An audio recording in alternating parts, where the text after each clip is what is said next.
Hello. कैसे हो आप लोग? I hope you are good. दोस्तों, आज के इस वीडियो में हम बात करेंगे फॉरेन पॉलिसी के बारे में। फॉरेन पॉलिसी क्या होती है, उसकी डेफिनेशन क्या होती है। उसके बाद बात करेंगे जो इंडियन फॉरेन पॉलिसी है वो कैसी है, उसके कौन कौन से प्रिंसिपल्स हैं, और उन प्रिंसिपल्स में से दो प्रिंसिपल जिसमें पंचशील और डिसआर्मामेंट, उसके बारे में भी बात करेंगे। लेकिन उससे पहले अगर अभी तक आपने इस चैनल को सब्सक्राइब नहीं किया है तो अभी इसे जल्दी से सब्सक्राइब कर दें ताकि मेरे आने वाले वीडियोस के लिंक आपको मिलते रहें। So without any delay, let's start.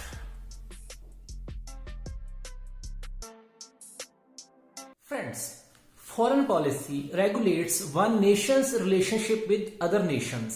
It's a bunch of principles to determine geographical, historical, political, traditional, social, educational, economic, as well as military relationships among nations.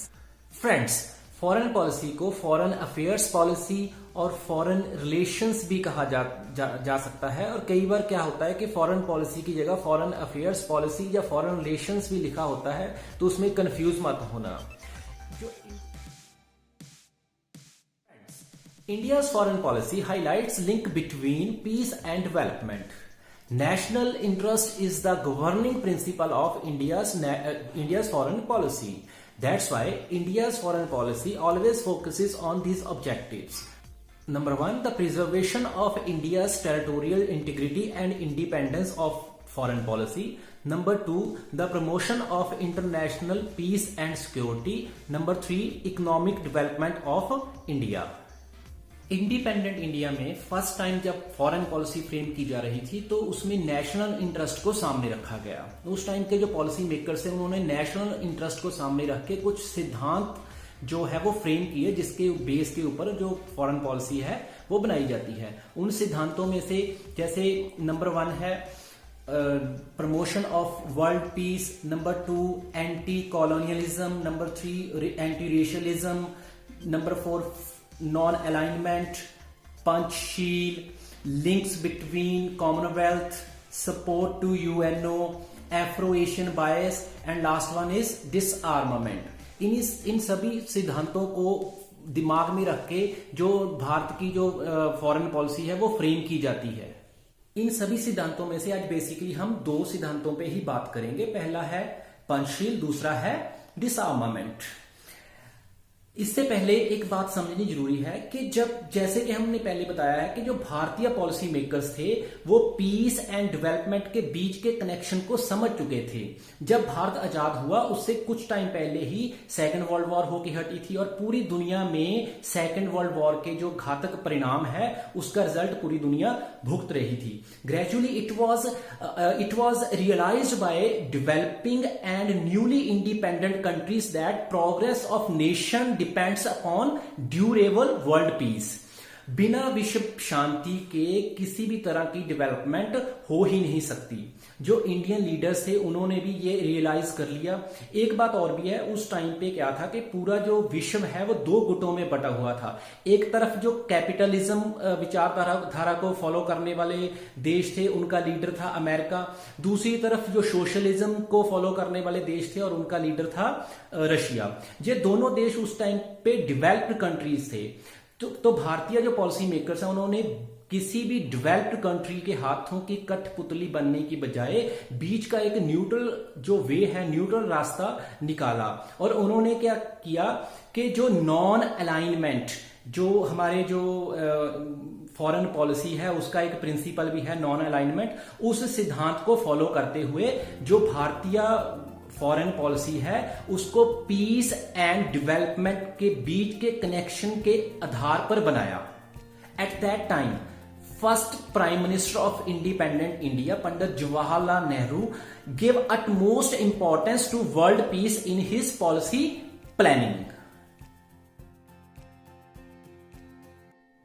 Panchsheel, also known as 5 principles of peaceful coexistence, because there are 5 principles in the preamble of Panchsheel Treaty। और उन दिनों में एक slogan काफी मशहूर हुआ था, वो था हिंदी चीनी भाई भाई। और इसी पंचशील ट्रीटी के बाद इंडिया ने जो नॉन अलाइनमेंट एटीट्यूड है फॉरेन पॉलिसी में उसको अडॉप्ट भी किया था। पंचशील जो वर्ड है वो बुद्धिस्ट रिकॉर्ड में से निकला है, which are the 5 Buddhist prohibitions to determine the behaviour of Buddhist monks. और पंचशील ट्रीटी है जो बेसिकली इंडिया और चाइना के बीच हुई तिब्बत को लेकर। तिब्बत एक डिस्प्यूटेड एरिया था और इंडिया ने बिना किसी शर्त उसको चाइना का हिस्सा मान लिया, और तिब्बत के साथ इंडिया के जो व्यापारिक जो ट्रेड रिलेशनशिप्स हैं वो इसी पैक्ट के ऊपर बेस्ड हैं, जो इंडिया चाइना का जो एग्रीमेंट हुआ था जिसको पंचशील ट्रीटी भी कहा जाता है और सिनो इंडिया पैक्ट भी बोला जाता है। Historically, India and China have had relationships for more than 2000 years. But modern relationships started in 1950 when India was among the first countries to end formal ties with Republic of China, means Taiwan, and recognized People's Republic of China as legitimate government of the mainland of China. ये Taiwan की government और mainland of China की जो government है इसमें एक difference है, इसके बारे में आपको अलग से एक वीडियो में बताऊंगा। बेसिकली क्या था कि उस टाइम पे जो कम्युनिस्ट गवर्नमेंट चाइना की मेनलैंड में बनी थी उसको रिकॉग्नाइज करने में भारत भी उन देशों में से एक था। इसके साथ ही इंडिया ने चाइना की यूनाइटेड नेशन सिक्योरिटी काउंसिल में परमानेंट सीट की भी सपोर्ट की थी। तब से जो इंडिया और चाइना के जो मॉडर्न रिलेशनशिप्स हैं वो शुरू हुए और उन्हीं रिलेशनशिप को बेस बना के जो आगे जो पंचशील जो एग्रीमेंट है इंडिया और चाइना के बीच जो तिब्बत रीजन को लेके हुआ था वो होंद में आया। Here we can say that Panchshil means 5 principles of conduct in international relations. These 5 principles are written in the preamble of Indo-China Treaty on Tibet.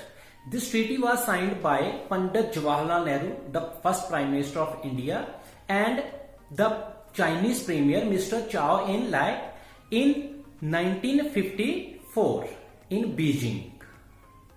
These 5 principles are: number 1, mutual respect for each other's territorial integrity and sovereignty. इसका मतलब क्या है कि दोनों देश India और China एक दूसरे के इंटरनेशनल जो बॉर्डर्स हैं उनकी रिस्पेक्ट करेंगे और एक दूसरे की संप्रभुता की भी रिस्पेक्ट करेंगे। दोनों देश एक दूसरे को साथ लेके चलेंगे। दूसरा, नॉन एग्रेशन। कोई भी देश, ना इंडिया ना चाइना, कभी भी एक दूसरे के ऊपर वॉर लाइक जो कंडीशंस है वो कभी क्रिएट नहीं करेगा। मतलब किसी भी तरह की जो वॉर है या किसी तरह की डिस्टर्बेंसेस है वो नहीं क्रिएट करेंगे दोनों देश एक दूसरे के ऊपर। Third one is non interference in each others internal affairs. इसका मतलब क्या है कि ना चाइना और ना इंडिया एक दूसरे के जो आंतरिक मामले हैं उनके देश के अंदर के अपने खुद के मसले हैं उनमें किसी भी तरह की इंटरफेरेंस नहीं करेंगे। जैसे कि इंडिया का जो कश्मीर को लेकर मसला है या चाइना का तिब्बत को लेकर मसला है, इसमें ये दोनों देश एक दूसरे के जो इंटरनल अफेयर्स है उनमें किसी भी तरह की छेड़छाड़ या उनके साथ किसी भी तरह की इंटरफेरेंस अपनी नहीं शो करेंगे। मतलब कभी भी ऐसी कोई बात नहीं करेंगे जिससे कि ये लगे कि ये देश एक दूसरे के इंटरनल जो अफेयर्स है उनमें हस्तक्षेप कर रहे हैं। इसके बाद आता है चौथा, इक्वालिटी एंड म्यूचुअल बेनिफिट्स। दोनों एक दूसरे के साथ ट्रेड में म्यूचुअल बेनिफिट्स के बारे में सोचेंगे। एक देश दूसरे देश के जो बेनिफिट्स हैं अगर वो सोचेंगे तो दोनों देश एक दूसरे के साथ मिलकर आगे ग्रो कर सकते हैं। उसके बाद पांचवा है पीसफुल को एग्जिस्टेंस। दोनों देश एक दूसरे के नेबरिंग कंट्रीज हैं, यह हम सबको पता है, और जब पीसफुल एक कंट्री होगी जो दूसरा देश भी पीसफुली ग्रो कर सकेगा। इस बात के ऊपर भी यह समझौता था कि दोनों देश एक दूसरे के इंटरनल जो पीस है उसकी तरफ भी ध्यान देंगे। उसमें उन्होंने क्या करना था कि दोनों देश एक दूसरे के जो इंटरनल मैटर्स हैं उनमें किसी भी तरह का इंटरफेरेंस नहीं करेंगे। इस पूरी डिटेलिंग के बाद हमें पता चलता है कि जो पंचशील इंडिया और चाइना के बीच जो हुआ एक समझौता है वो 5 सिद्धांतों पर आधारित है। पंचशील शुरू में काफी फेमस हुआ। कई देश जैसे बर्मा, इंडोनेशिया और यूगोस्लाविया ने इन पांचों के पांचों प्रिंसिपल्स को अपनी इंटरनेशनल वी कैन से जो उनकी फॉरेन पॉलिसीज थी उनमें अडॉप्ट किया। Here we can say that Panchsheel and non-alignment. याद रखना, Panchsheel and non-alignment are the greatest contribution of India to the theory and practice of international relationships. Next topic is disarmament. Disarmament means the act of reducing, limiting, and abolishing weapons. Disarmament is often taken as total elimination of weapons of mass destruction such as nuclear weapons. Weapons of mass destruction, इसका मतलब है वो सारे के सारे हथियार जो धरती के ऊपर मैनकाइंड के लिए खतरा है, जैसे कि nuclear weapons, hydrogen bombs, nitrogen bombs, जो केमिकल वेपन्स हैं, आज के दौर में चलने वाले बायोलॉजिकल वेपन्स, और इसके अलावा नंबर ऑफ सोल्जर्स। ये सारे के सारे कुछ फैक्टर्स हैं जो मैनकाइंड के लिए बहुत बड़ा खतरा है। सिर्फ मैनकाइंड ही नहीं, ये धरती के ऊपर जितना भी जीवन है, जितने भी और ऑर्गेनिजम्स हैं, जैसे एनिमल्स हैं, बर्ड्स हैं, जितने भी प्रजातियां हैं, सबके लिए बहुत बड़ा खतरा है। आपको पता है कि आजकल मैक्सिमम जो कंट्रीज हैं, डेवलप्ड हैं या डेवलपिंग कंट्रीज हैं, उनके पास न्यूक्लियर वेपन्स हैं, उनके पास केमिकल वेपन्स हैं, हाइड्रोजन, नाइट्रोजन, हर तरह के जो वेपन्स उनके पास हैं। अगर कहीं थर्ड वर्ल्ड वॉर लगे, भगवान करे ऐसा कभी ना हो, लेकिन कहा जाता है कि अगर थर्ड जो वर्ल्ड वॉर है अगर कभी लगी तो पूरी दुनिया खत्म हो जाएगी, क्योंकि फर्स्ट वर्ल्ड वॉर की अगर बात करें तो उस टाइम पे इतनी ज्यादा वेपन्स दुनिया के पास नहीं थे। सेकंड वर्ल्ड वॉर का जो हमने देखा कि 2 शहर नागासाकी और हिरोशिमा पर जो न्यूक्लियर बॉम्ब गिराए थे अमेरिका ने, उसका असर आज तक वहां की जमीन पर, वहां के एनवायरनमेंट में है। सो ये एक जरूरी एक स्टेप होगा डिसआर्मामेंट, अगर हम इस धरती के ऊपर जीवन को बचाना चाहते हैं, जो पूरा वर्ल्ड है वो पीसफुली ग्रो करे और उसकी सिक्योरिटी हो। जो हमारा यूनाइटेड नेशन ऑर्गेनाइजेशन है उसका भी ये पर्पस है कि पूरी दुनिया में एक अंडरस्टैंडिंग को पैदा करना, ताकि कोई भी देश एक दूसरे के दुश्मन ना बने। लेकिन जो आज के दौर में हो रहा है, जो इकोनॉमिक एक रेस लगी हुई है, एक दूसरे को पीछे करने की रेस है, हर कंट्री एक दूसरे से आगे जाना चाहता है, उस दौर में जो ये वेपन्स हैं, इनका एक बहुत बड़ा एक रोल बनता जा रहा है पूरी दुनिया में। जितने ज्यादा जिस कंट्री के पास वेपन्स हैं, मास डिस्ट्रक्शन के वेपन्स हैं, उतना ज्यादा वो पावरफुल देश आज के दौर में माना जाता है। और एक देश दूसरे देश के जो नेचुरल रिसोर्सेज है उनके ऊपर कब्जा करने के लिए, जैसे एग्जांपल के देखें हम, जो अमेरिका है वो दुनिया के हर देश के ऊपर किसी न किसी एंगल से, किसी न किसी तरीके से अपना एक कब्जा करना चाहता है, उनके नेचुरल रिसोर्सेज को हथियाना चाहता है। तो ये सारे का सारा अगर हम ये बातें रोकना चाहें, अगर सोचे कि एक धरती के ऊपर एक पीसफुली लाइफ सभी जिए, तो जो डिसआर्मामेंट है उसको करना ही होगा। फिर हम देखते हैं टाइप्स ऑफ डिसआर्मामेंट। इसमें सबसे पहले आती है जनरल डिसआर्मामेंट। इसको हम कंप्लीट डिसआर्मामेंट भी बोलते हैं। इसका मतलब होता है total elimination of the weapons. अगर ऐसा हो जाए तो पूरी दुनिया के जो फंडामेंटल जो पॉलिसी प्रिंसिपल्स हैं, वो पॉलिसीज के फंडामेंटल प्रिंसिपल्स वो सारे के सारे चेंज हो जाएंगे। एक बहुत बड़ा चेंज आएगा पूरी दुनिया की जो इंटरनेशनल पॉलिसीज हैं उसमें। उसके बाद हमारे पास आता है रीजनल डिसआर्मामेंट। इसका मतलब होता है कि कुछ एरिया में, कुछ ज्योग्राफिकल एरिया के जो देश हैं, जो स्टेट्स हैं, वो अगर सहमत हों कि उनको जो वेपन फ्री या न्यूक्लियर फ्री या जितने भी जो मास डिस्ट्रक्शन वाले जो वेपन्स है उससे फ्री करना है, तो उस एरिया, लिमिटेड एरिया में जब डिसआर्मामेंट होता है उसको बोलते हैं रीजनल डिसआर्मामेंट। उसके बाद आता है क्वांटिटेटिव डिसआर्मामेंट। इसका मतलब होता है नंबर ऑफ वेपन्स को रिड्यूस करना, क्वांटिटी को रिड्यूस करना। जितने भी वेपन्स हैं ज्यादा से ज्यादा बनाने की होड़ लगी है पूरी दुनिया में, उस क्वांटिटी को, नंबर ऑफ वेपन्स को कम करना, और नंबर ऑफ सोल्जर्स उसको भी कम करना इसी के अंडर आता है। उसके बाद आता है क्वालिटेटिव। क्वालिटेटिव का मतलब है कि जो वेपन्स हैं उनकी जो पावर है उसको रिड्यूस करना। जितने ज्यादा मास डिस्ट्रक्शन वाले वेपन्स हैं उनकी क्वालिटी रिड्यूस करके उनको सिर्फ सिक्योरिटी पर्पस के लिए यूज करना, वो इतने ज्यादा घातक ना बनाना कि वो एक ही वेपन काफी किलोमीटर्स के एरिया के जो मैनकाइंड है, जहाँ वहां पर वेजिटेशन है, जहाँ वहां पर जो जितने भी जो और ऑर्गेनिज्म है उनको खत्म कर सके, उनकी क्वालिटी रिड्यूस करना। उसके बाद आते हैं हमारे पास है न्यूक्लियर जो डिसआर्मामेंट है। ये तो सबको क्लियर है कि न्यूक्लियर जो डिसआर्मामेंट को लेके काफी ट्रीटीज भी हो चुकी हैं पूरी दुनिया में, उसके बारे में हम आगे बात करेंगे। इसमें आता है कि जितने न्यूक्लियर वेपन्स हैं उनको रिड्यूस करना या उनको बिल्कुल खत्म करना। उसके बाद कॉम्प्रिहेंसिव एक डिसआर्मामेंट होता है, वो होता है कि पूरी दुनिया में से सारे के सारे देश मिलके ये प्रण करें, ये एक ट्रीटी साइन करें कि वो अपने देश के अंदर जितने भी जो मास डिस्ट्रक्शन वाले वेपन्स हैं उनको बिल्कुल खत्म कर देंगे। वो सारे के सारे जो इस तरह का जो डिसआर्मामेंट है वो कॉम्प्रिहेंसिव डिसआर्मामेंट में आता है। ये तो एक ऐसा होगा कि पूरी दुनिया से ही सारे के सारे हथियार खत्म हो सकते हैं, लेकिन ऐसा दिखता नहीं है कि पॉसिबल नहीं है। लेकिन फिर भी कोशिश है, जो यूएनओ है, जो और ऑर्गेनाइजेशंस हैं, जितनी भी वर्ल्ड ट्रीटीज होती हैं, इसमें सारी की सारी यही कोशिश रहती है कि दुनिया में जितने भी मास डिस्ट्रक्शन वाले वेपन्स हैं उनको खत्म किया जा सके।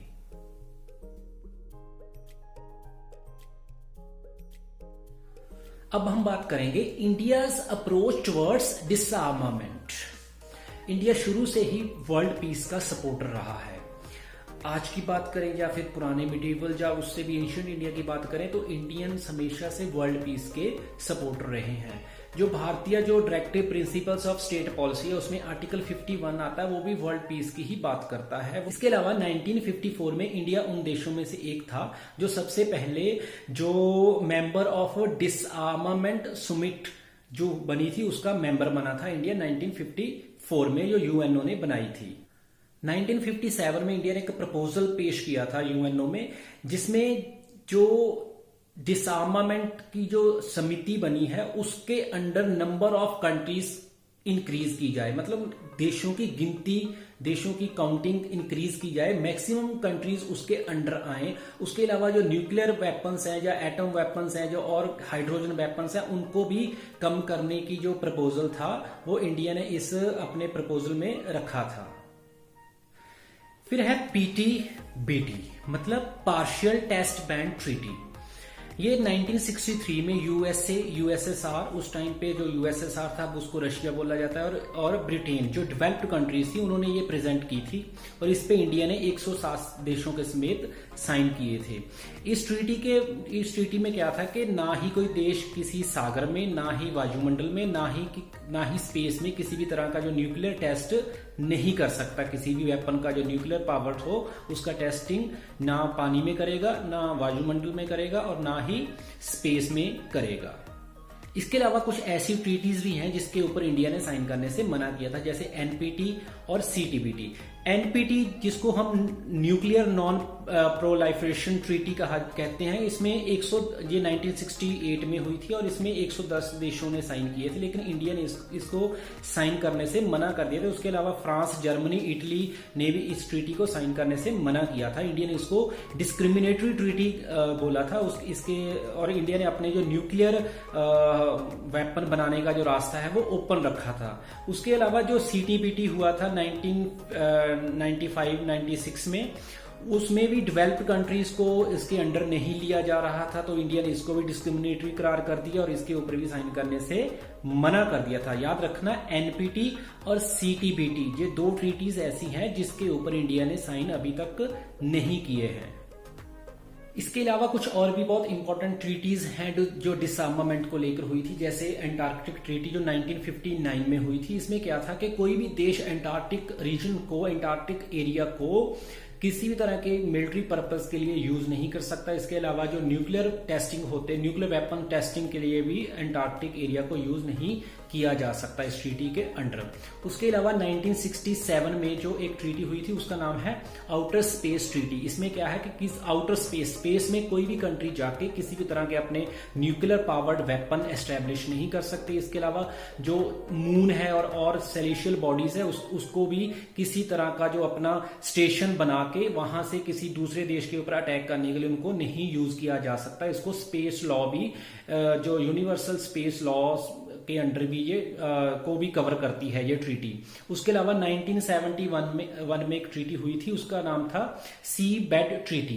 इसका मतलब है कि सी अंडर वाटर, जो हमारे जो सीज हैं और या फिर ओशंस हैं, उनके अंडर भी किसी भी तरह का कोई भी कंट्री अपने जो न्यूक्लियर पावर्ड वेपन है उनको प्लांट नहीं कर सकता किसी दूसरे देश के ऊपर अटैक करने के लिए, या किसी भी तरह की टेस्टिंग जो अंडर वाटर भी नहीं हो सकती किसी भी वेपन की जो मास डिस्ट्रक्शन वाला हो। तो ये था आज का वीडियो। अगर अभी तक आपने इस चैनल को सब्सक्राइब नहीं किया तो do it now please and press the bell icon so that you can get notifications of my new videos. Till then, bye bye.